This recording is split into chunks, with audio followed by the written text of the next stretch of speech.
누가복음 13장, 3장이 아니고 13장 6절로부터 9절입니다. 6절로부터 9절까지 누가복음 13장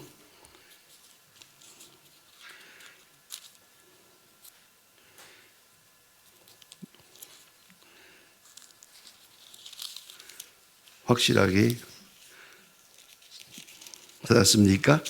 예, 13장 6절부터 9절까지 다 같이 한 목소리로 읽으시겠습니다. 아예 예수를 말씀하신 한 사람이 포도원 나무에 나무를 심은 와서 그를 구하여 얻지 못한지라 보다 문지기에게 이르되 네가 흠년을 가서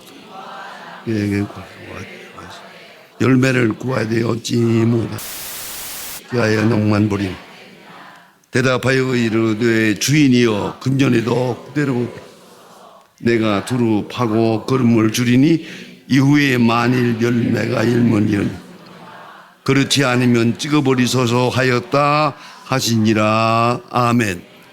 오늘은 바로 읽었습니다. 여러분, 우리가 선한 일을 하려고 하나님의 사람으로 살려고 할 때 가능하면, 적어도 예수 믿는 사람이면 가능하면 죄를 짓지 않아야겠다. 우리가 뭐 선한 일을 못하더라도 죄는 짓지 말아야겠다. 하나님 앞에 벌 받는 사람이 돼서는 안 되잖아요. 그래서 죄를 짓지 않으려고 애를 쓰고 또 죄를 지었으면 또 회개하고 그러면서 항상 죄에서 벗어난 자유인으로 그렇게 소망하고 있는 줄 압니다. 그런데 문제가 있어요. 죄가 두 가지가 있어요. 우리는 하나만 생각을 합니다. 죄가 두 가지가 있습니다. 하나는 부정적 의미에서, 네거티브한 의미에서의 죄가 있습니다. 그것은 무슨 관이 해서는 아니 될 일을 하는 것. 그것이 죄입니다. 하지 말아야 할 일을 하는 것. 그러니까 하지 말아야 될 말을 했어. 하지 말아야 될 행동을 했어. 그게 죄가 되는 거죠. 그러니까 십계명에 있는 대로 살인하지 말아야죠. 안 되죠, 그거는. 근데 살인했어. 거짓말하지 말아야 돼. 거짓말했어요. 간음하지 말아야 돼. 간음했어요. 탐내지 말아야 돼요. 이거 다 될 일을 함으로 죄가 되는 거예요. 그러나 그 다음 문제는 특별히 예수님이 강조하신 말씀입니다. 이거는 파지티브 웨이, 대단히 중요한 말씀입니다. 그 다음 높은 죄가 있습니다. 더 큰 죄가 있습니다. 그것은 해야 할 일을 하지 않는 것입니다. 당연히 해야 할 일을 하지 않은, 해야 할 말을 하지 않았어요. 해야 할 용서를 하지 않았어요. 당연히 해야 할 일을 하지 않았을 때 그 죄가 더 큰 거예요. 왜요? 받은 은혜가 있기 때문에. 은혜에 대한 응답이니까 은혜를 소멸한 것이죠. 하나님이 주신 기회를, 하나님이 주신 선한 기회를 무시한 것이에요. 그렇기 때문에 당연히 할 일을 하지 않았을 때 이것이 하지 말아야 될 일을 한 것보다 더 큰 죄라는, 이 점을 잊어서는 안 돼요. 우리는 그래서 거짓말하지 않으려고 애쓰고 살인하지 않고 미워하지 않고 뭐하지 않고 뭐하지 않고 이만하면 되지 않겠나 하고 생각합니다마는 십계명은 아주 기본적인 거거든요. 그러나 그것을 네거티브하게 해석할 게 아니라 포지티브하게 해석을 해야 돼요. 긍정적으로 풀이해야 돼요. 살인하지 말라가 뭐예요? 생명을 소중히 여기라는 거예요.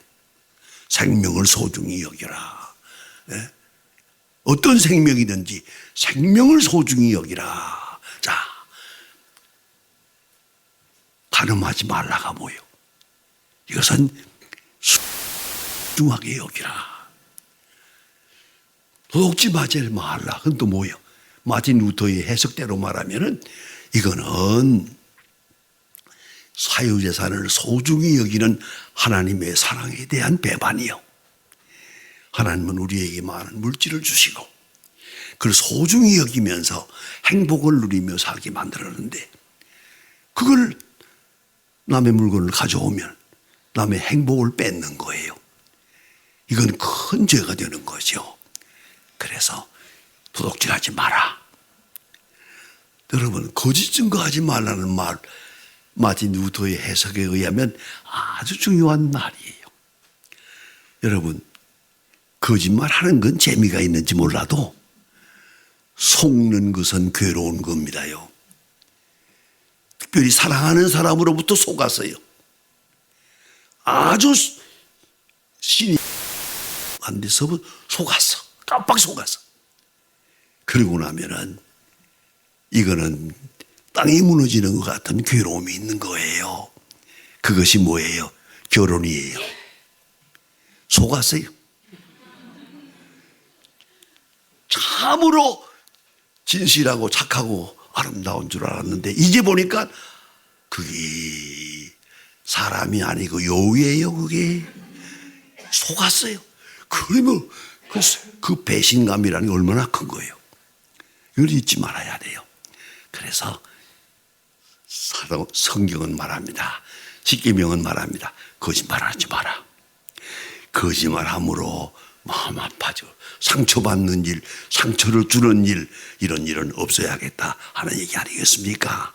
자, 근데 그 얘기는 더 그만하자고요. 그만에 중요한 것이 뭐예요? 하지 말아야 될 일을 하는 것. 우리는 그것을 죄로 알고 뉘우치기도 하고 괴로워하기도 해요. 그건 상식이에요.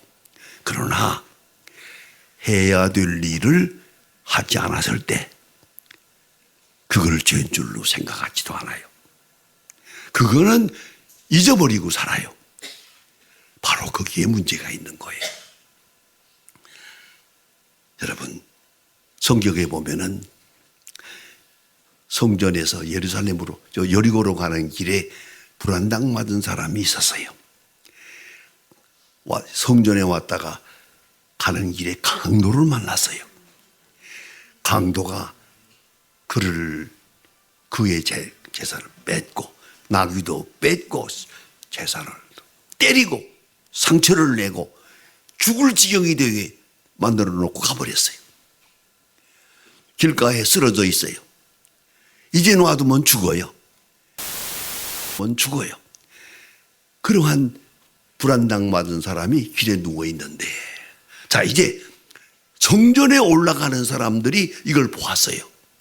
다른 것도 아니에요. 거룩한 성전에 예배하러 올라가는 제사장이 보았어요. 알아요. 이대로 죽으면 놔두면 죽는다는 걸 알고 있어요. 그러나 제사장 직분이에요. 이 거룩한 직분을 감당하려면 시체를 만지면 안 돼요. 레위기서에 분명히 말했어요. 시체를 만지면 한 달 동안 제사장 직분을 할 수가 없어요. 이제 오랜만에 차례가 돌아와서 반차를 따라서 제사장 직분을 하기 위해 올라가는 길인데 어차피 죽을 사람인데 저 죽어가는 사람을 위해서 내가 저 시체를 만졌다가 죽으면 나는 하나님 앞에 가서 제사를 드릴 수가 없어요. 이 생각을 하니까 외면했어요. 죽어가는 사람을 보고 그냥 성전에 올라가 버렸어요. 제사장이 그랬고 레위 사람이 그랬어요. 이게 뭡니까? 당연히 도와줘야죠. 당연히 돌보아야죠. 당연히 사랑해야죠. 한데 안 했어요. 그것이 죄예요. 예수님의 말씀에는 사랑해야 될 시간에 사랑하지 않았어요. 구제해야 될 시간에 구제하지 않았어요. 도와야 할 시간에 돕지 않았어요. 그것이 죄다. 이게 예수님의 죄에 대한 확실한 심판이에요. 대단히 중요한 말씀이에요. 여러분 너무나 잘 아는 말씀이 있어요. 어떤 사람이 빚을 졌어요. 10,000달란트라고 하는 많은 빚을 졌어요. 갚을 길이 없어요. 아무리 애써도 갚지 못했어요. 그 갚지 못해서 애쓰는 걸 보고 그 돈을 빌려준 주인이 불러서 힘들지, 갚을 수 없지, 아무래도 어려울 것 같으네. 아유, 죄송합니다. 제가 죽길 때까지 그래서 갚겠습니다. 아니, 그럴 것 없어. 한번 내가 마음을 쓸게. 10,000달러를 탕감해 주노라 그랬어요. 아주 빚 없는 거로 만들어 주노라. 탕감해 주었어요. 얼마나 고맙겠어요. 남은 생을 통해서 일생 동안 갚아도 갚을 수가 없는 빚이에요. 이 많은 빚을. 아시겠어요? 요새와 오늘 지금 돈으로 환산을 해본 사람이 있어요. 1,000,000불에 해당해요. 이게 1,000,000불에 해당하는 돈이에요. 그런 돈을 탕감해 주었어요. 일생 동안 갚아도 갚을 게 없는 그런 빚을 탕감받았어요. 감사합니다. 주인이여 감사합니다. 백골난망입니다. 감사합니다. 그리고 나왔어요. 자유로운 몸으로 하나님 감사합니다. 주인 감사합니다. 가다가 자기에게 빚진 사람이 또 있어요. 100데나리온. 그건 20불에 해당하는 거예요.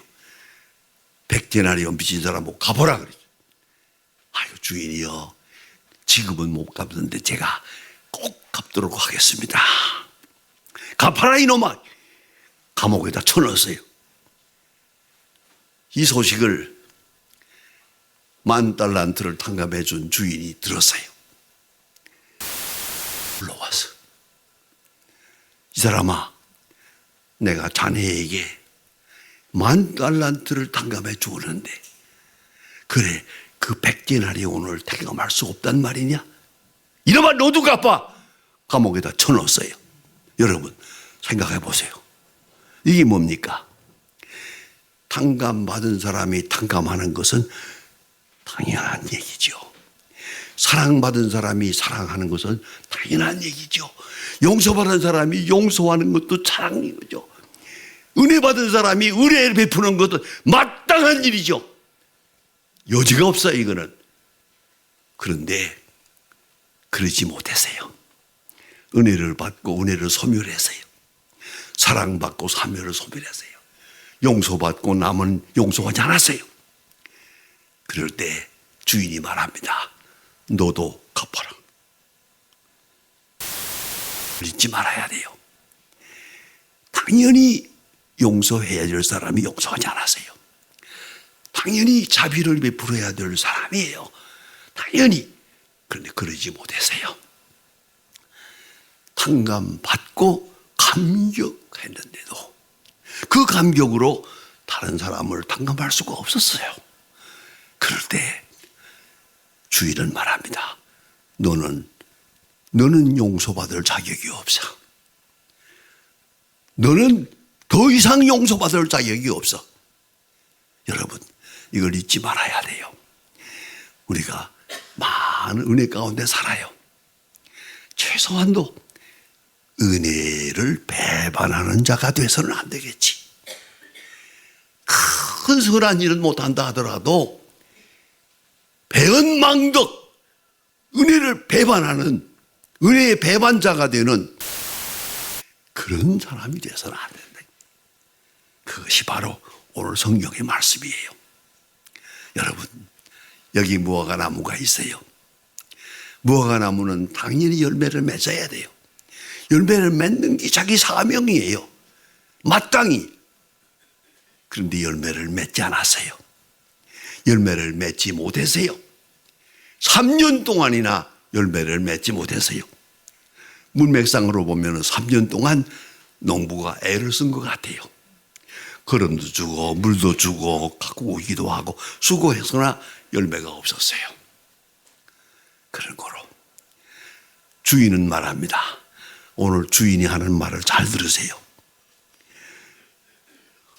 과원지기를 책망하지 않았어요. 내가 사흘 3년 동안 게을렀구나. 3년 동안 잘 돌지 않았구나. 농부로서의 책임을 다 3년 동안 뭘 하고 있었느냐. 이런 책망이 없어요. 주인이 볼 때는 이 과원지기가 수고를 할 만큼 한 것 같아요. 인정을 했어요. 그런데 열매가 없어요. 내가 3년을 두고 봐도 열매가 없다. 어찌하여 땅만 버리느냐. 그 말에는 저는 마음이 아픈 부분이에요. 딱 한마디. 어찌하여 땅만 버리느냐. 은혜를 받아서요. 은혜의 보답이 없어요. 용서받아서요. 용서하지 못해요. 축복을 받아서요. 축복의 보답이 없어. 그러면 이제 주인은 뭐라고 할까요? 어찌하여 땅만 버리느냐. 그동안에 받은 은혜는 다 어디로 갔느냐. 어찌할 것이냐. 어찌하여 여러분, 은혜를 낭비하는 자가 되어서는 안 되고요. 하나님의 은혜에 대해서 반역자가 되어서는 안 되죠. 땅만 버리는 자가 되어서는 안 되죠. 하나님이 우리에게 주신 건강, 지혜, 기회, 능력, 그 모든 거 다 은혜인데 어찌하여 땅만 버리느냐. 은혜는 받아놓고 열매는 없어. 사랑은 받아놓고 사랑하는 일이 없어. 용서를 받고 살면서 용서하지는 못하고 살아. 그 큰 은혜를 받고도 감사함이 없어 살아. 그 열매가 없는 거예요. 어찌하여 땅만 버리느냐. 이 말 한마디가 참 가슴 아픈 얘기예요. 이제는 주인이 말합니다. 찍어버려. 저 나무는 가능성이 없으니까. 고맙게도요. 과원지기를 나무라지 않았어요. 과원지기가 뭐 잘못했다고, 게으르다고, 불실하다고 책망하지 않았어요. 과원지기는 분명히 잘못한 건 사실이에요. 그러나 주인은 과원지기의 수고를 인정했어요. 책망하지 않았어요. 그리고 나무를 책망해요. 찍어버려. 자, 바로 그 시간입니다. 과원지기가 나타납니다. 이것은 굉장히 중요한 겁니다. 이 과원지기는 그리스도의 예표입니다. 딱 나타나가지고 주인이여 금년에도 그대로 두소서. 이 말의 뜻은 뭡니까? 저 무화과나무의 열매가 없는 책임이 내게 있습니다. 책임이. 내가 책임지겠다고요. 뭔가 내가 잘못한 것 같습니다. 걸음을 준다고 했는데 잘못했고, 물을 준다고 했는데 잘못했고, 소독을 한데도 뭔가 잘못했고, 뭔가 열심히 3년 동안 한다고 했지만은 something wrong with me. 뭔가 내가 잘못한 것 같습니다. 그러니까 다시 한 번 더 수고하겠습니다. 과원지기가 이렇게 말해요. 그럴 때 이 주인은 과원지기의 말을 인정했어요. 아주 중요한 말입니다. 중요한 말입니다. 여러분, 심리학적으로 말하면요, 병리적인 일이 있고 생리적인 일이 있습니다. 병리적인 일이라는 것은 가망 없다는 얘기죠. 병리적인 것은. 그러나 생리적인 것은 고칠 가망이 있어요. 우리가 병이 걸리잖아요. 그것도 생리적이냐 병리적이냐. 자, 병리적으로 봤다면은 그건 장애인이에요. 못 고치는 거예요, 이제는. 그건 그대로 살다 죽을 거예요. 그러나 생리적인 것이라면 something, 뭔가 조치를 취하면 나을 수가 있어요. 닫고 방법을 못 찾았을 뿐이에요. 바른 길을 못 찾았을 뿐이에요. 조금 더 누군가가 수고하면 돼요. 조금 더 바르게 수고하면은 열매 맺을 수 있거든요. 그런 경우가 많죠. 그런데 오늘 본문에 가장 중요한 핵심이 뭔지 아십니까? 이 과원지기가 주인 앞에 나타나서 열매 없는 책임을 내가 지겠습니다라는 거예요. 책임을 진다는 말이에요. 얼마나 아름다운 거예요. 책임을 지겠습니다. 여러분, 제가 언젠가 한번 그런 걸 보았어요. 지방에 부흥회를 갔었는데, 부흥회 끝난 다음에 서울에 돌아왔는데, 그 부흥회 갔던 교회에서 그때 여집사님 하나가 장장 편지를 내게 보내왔어요.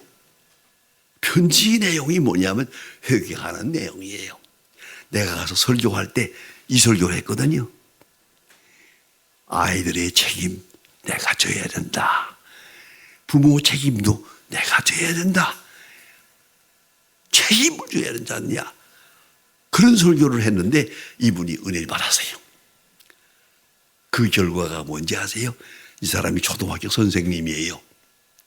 아주 어렵게 사는데 아침에 조반을 먹고 설거지를 하는데 그 집 얘가 지금 장난꾸러기예요.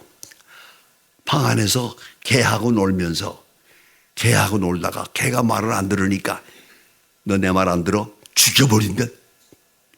개를 향해서 내 말 안 들어? 죽여버린다. 그 여집사님이 부엌에서 그 소리를 들었어요. 깜짝 놀랐어요. 저 어린애의 입에서 죽여버리라는 말이 어떻게 나온 거예요? 언젠가 배운 거 아니요? 들은 거 아니요? 누구 책임이요? 그래서 그냥 문 열고 들어가서 그 어린애를 끌어안고 내가 잘못했다. 내가 주인이다.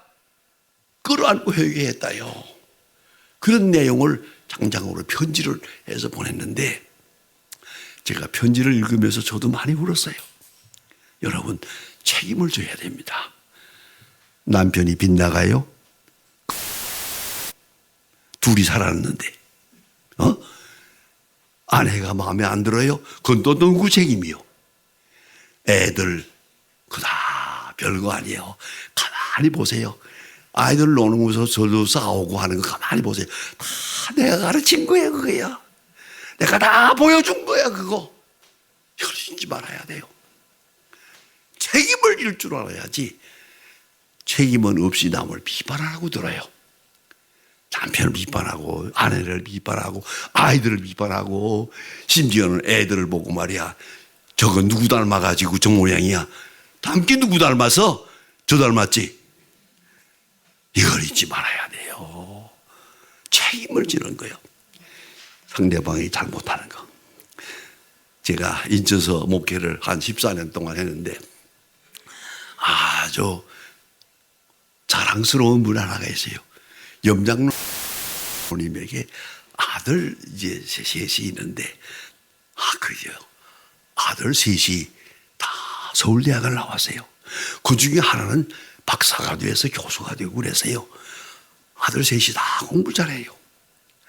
그런데 그 어머니 되는 사람은 초등학교도 못 나왔어요. 아주 무식해요. 그런데 아이들을 공부를 잘 시켰어요. 그러니까 모든 어머니들이 한마디씩 해요.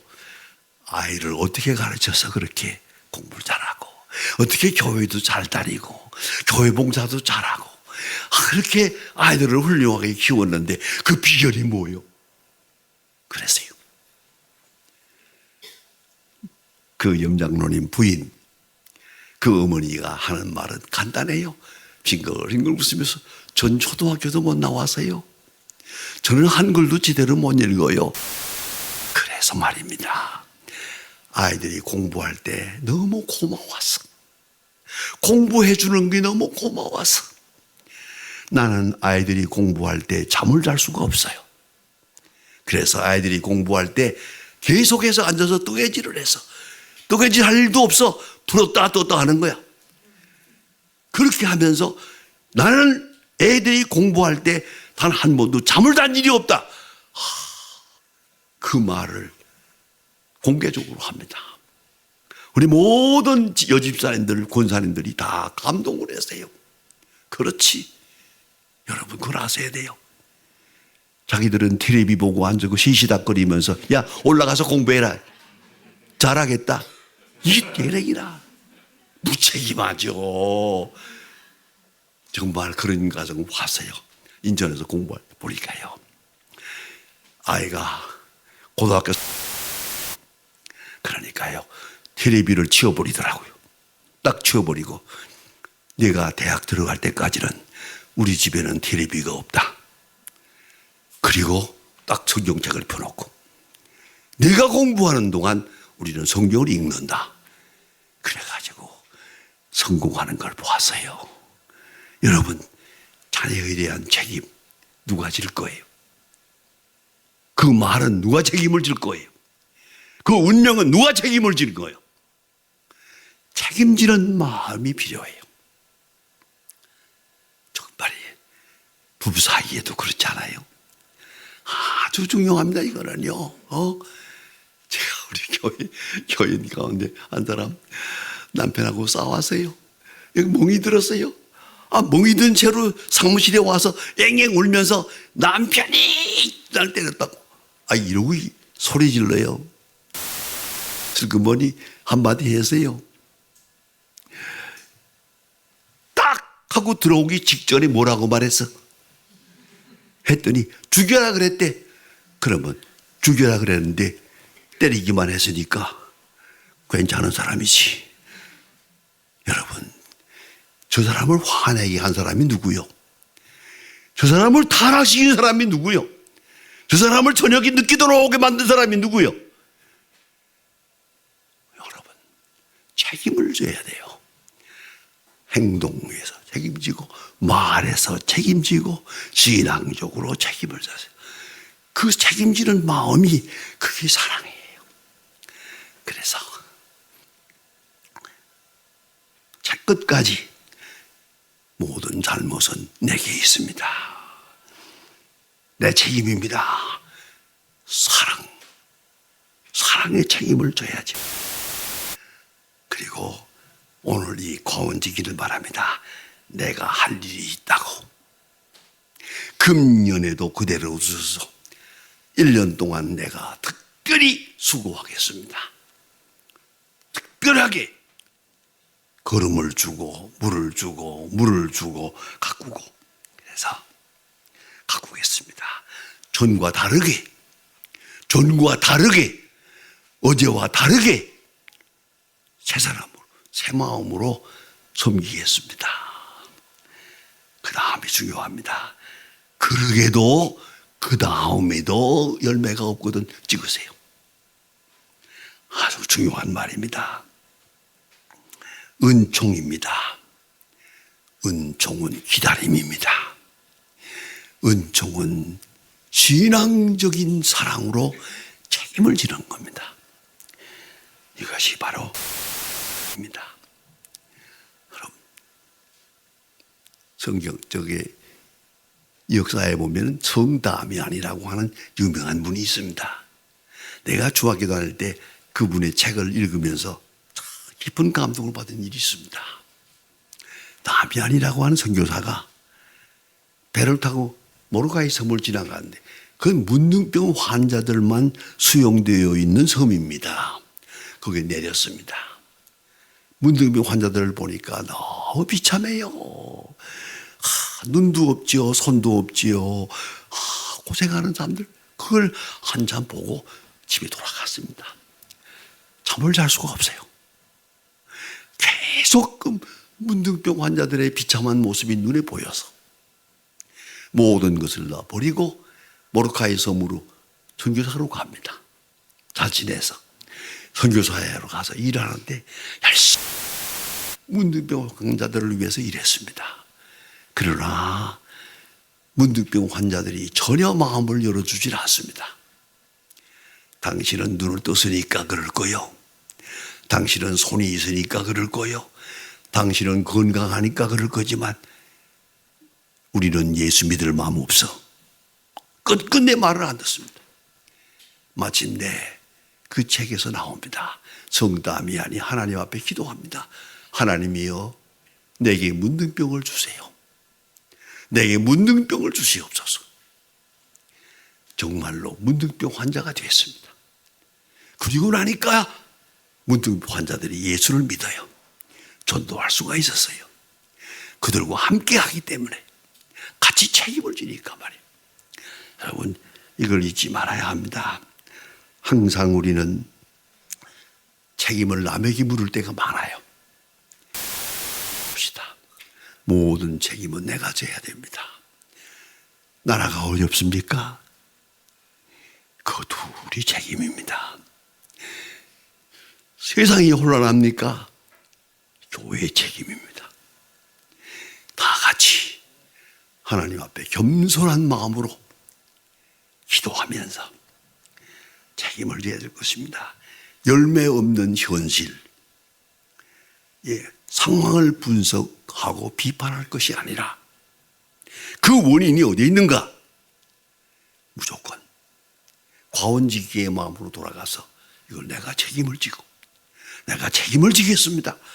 1년 동안 더 수고하겠습니다. 특별 수고를 하겠습니다. 바로 그 마음, 책임지는 마음, 그럴 때 새로운 열매가 있는 거예요. 저는 믿습니다. 이 나무가 분명히 그 다음 해는 열매를 맺었을 거라고 생각합니다. 그리고 주인을 기쁘시게 했을 것입니다. 여러분, 오늘도 겸손하게 다 같이 이 사회의 이 혼란함도 우리의 책임이요. 우리의 가정의 문제도 다 겸손하게 내 책임으로 돌아가서 하나님, 금년에도 그냥 두소서. 한 번만 더 기회를 주세요. 그리고 그 다음에는 하나님의 뜻대로 하시옵소서 하는 그런 간절한 마음으로 살아야 할 것입니다. 여러분, 우리는 항상 우리만의 거룩함을 가지고 신앙생활이 다 된 줄로 생각을 합니다. 아니에요. 용서해야 될 사람이 너무 많아요. 기도해야 될 사람이 너무 많아요. 우리가 위해서 기도하고 우리가 위해서 희생하고 우리가 위해서 봉사해야 될 사람이 너무 많아요. 그걸 간절히 진실하게 받아들이고 이 과원지기의 믿음으로 돌아가서 하나님, 1년만 기회를 주세요. 제가 봉사하겠습니다. 제가 수고하겠습니다. 제가 희생하겠습니다.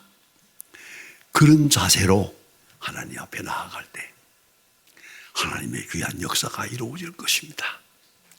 여러분은 너무나 유명한 얘기가 있죠. 본 회퍼 목사님이 미국에서 공부를 하고 박사학위를 하고 대학 교수로 있다가 독일로 돌아갑니다. 독일 교회는 그때 히틀러 때문에 순환을 당하면서 아주 어려움이 많았습니다. 너무 어렵다.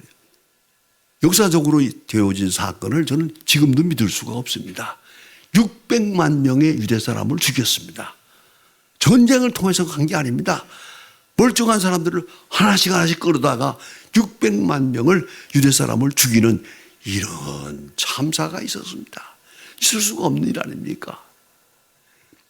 그때 보네포가 돌아가서 유명한 신학 이론을 내놓았죠. 여기에 버스가 있습니다. 버스 안에 기독교인들이 타고 있습니다.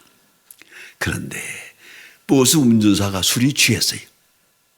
술 취한 운전사가 차를 이리 몰고 저리 몰고 많은 사람이 치여 돌아가요. 치여 죽어요.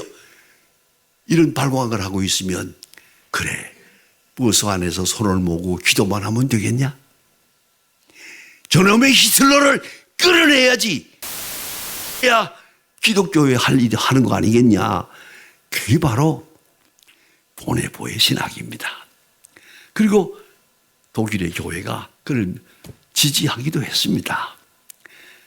그런데 히틀러, 보네포는 순교하게 됩니다. 순교 직전에 하나님 앞에 기도했습니다. 가만히 보니까 한나라에서 히틀러가 하나님 앞에서 재판을 받고 있습니다. 심판을 받고 있습니다. 그래야 기도할 때 하나님께서 보내보에게 말씀하십니다. 보내보야, 너 히틀러를 위해서 기도했냐? 히틀러를 위해서 기도한 일이 있냐? 없습니다. 그래서 하나님 앞에 무릎을 꿇고 있습니다. 그런 회개의 기도를 하고 나서 순교당했습니다. 이건 역사적인 중요한 얘기입니다. 히틀러가 만행을 했습니다. 그러나 히틀러를 위해서 기도해야 될 책임은 보네보에게 있었던 겁니다. 독일 교회에 있었던 겁니다. 오늘도 세상이 혼란합니다. 이 많은 혼란 속에서 우리 그리스도인들에게 주어진 책임이 있습니다. 기도해야 되고 확실하게 이 모든 책임을 우리에게 돌릴 것이 아닙니다. 깊이 생각해야 됩니다. 이 과원지기가 하나님의 심판을 붙들고 주여 1년만 더 기다려주세요.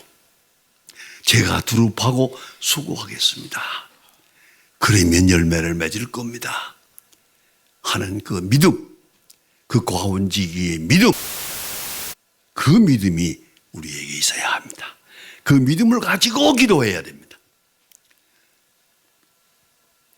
그래서 하나님이 원하시는 귀한 열매를 우리가 맺을 수 있고 하나님께 영광을 돌릴 수 있는 그러한 과원지기의 믿음을 가지고 나아갈 수 있기를 바랍니다. 기도합시다. 하나님 아버지, 여기에 귀한 당신의 자녀들이 모였습니다. 세상이 혼란하고 가정도 혼란하고 모든 것이 우리 마음에 어지럽히는 사건들이 있습니다마는 주여 이 혼란 속에서 나의 나된 사명, 내게 주어진 책임이 무엇인지를 알게 하여 주시옵소서. 원지기에게 있었던 그 소중한 믿음이 우리에게 있게 하사 이 세대를 책임을 지고 하나님 앞에 구해서 확실하게 주의 응답을 받는 하나님의 자녀들 되게 하여 주시옵소서. 가정도 화목하게 하시고 사회도 새로 정립되게 해주시고 교회도 날마다 주의 사랑으로 충만한 열매를 맺게 하옵소서. 예수님의 이름으로 기도합니다. 아멘.